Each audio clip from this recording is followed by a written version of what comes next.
Hello, everybody. Scott Golden here with the Golden Opportunities Coaching YouTube channel. Welcome to those of you who are new. Welcome back to those of you seasoned veterans of what we do around here. What we do around here is bring about conversations of a psychological, mental health, emotional health paradigm.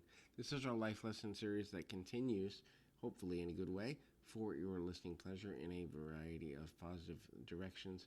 And we continue to try to make something happen with that in a good way. In any event, we continue to connect on a deeper level for that purpose.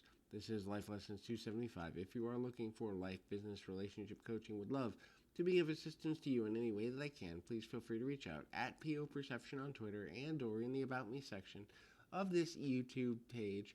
The first thing you got to think about is how you think. Independent thought. Don't let another person tell you what to believe, who to believe, how to believe. Instead, think about whether what someone says, no matter what the person is and no matter who they are, no matter what a person says, what they're saying, you know, there's there and does it fit with who you naturally are, what is going on, where your life is going, what matters most to you. Do these things fit? Are they congruent? If not, how do you make them more congruent? If so, then certainly make a decision about, kind of moving forward into making the best possible decisions you can. And then the next is don't fear the unknown. Embrace the unknown. There are many things unknown in the world. Matter of fact, everything was unknown to you when you were born. And I know that sounds like a really simplistic statement, but the reality is when you were a child, you didn't fear the unknown. You just went at it and figured it out, right? When you were a teenager, you did fear the unknown because of the fear of rejection, but sooner or later you overcame a lot of those fears, hopefully. And so the fact that there's still just as much unknown as you thought when you got started, and the fact that in the end you choose how much the unknown owns you or doesn't, is important to consider, important to think about, important to live through and work through so that you can get more out of your daily life. When you begin to understand that reality is whatever you make it, your reality and my reality could be different. If my beliefs, because my beliefs shape my reality.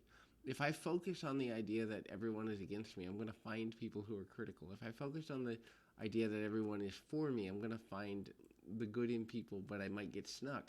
If I focus on somebody might be for me, somebody might be against me, I can be the definition of my own resilience, then I'm going to empower myself rather than disempower myself. It's all about where your focus goes and the reality you create. Study those who are more successful than you, but also, and sometimes even equally, study those who are failing. Study those who are falling short. Study those who are not successful, because they can teach you just as much. They can teach you what not to do. They can teach you where the pitfalls are. They can teach you the things that you may be missing because you have a level of arrogance or a level of expectation or a level of lack of information, ill information, or whatever the case may be. It doesn't necessarily mean that it's a bad thing or a good thing that you're doing these things. It just means kind of look at it and see, where you're going and what you're going into and how you need to move forward. It's interesting to look at. Do I really want to be this person? Do I really want to be in this space? Do I really want to be in this idea? Do I really want to be aligned with these thoughts, these feelings, these concepts? Or am I at a place where I can connect with what matters most to me, being what I need and where my focus goes? You choose what your focus becomes. You choose where you need to focus, how you need to focus, what comes next, and all of those things. But your ability to make those choices for yourself and to identify the things that matter most to you in a way that isn't overwhelming, in a way that doesn't make you angry or frustrated or sad or anything like that, is also a direct relationship to what it is that you need next out of your own life, so you can choose where you go and how you move forward. So hopefully this is helpful. I encourage you to keep your feet on the ground, your mind in the moment. Until next time, everybody.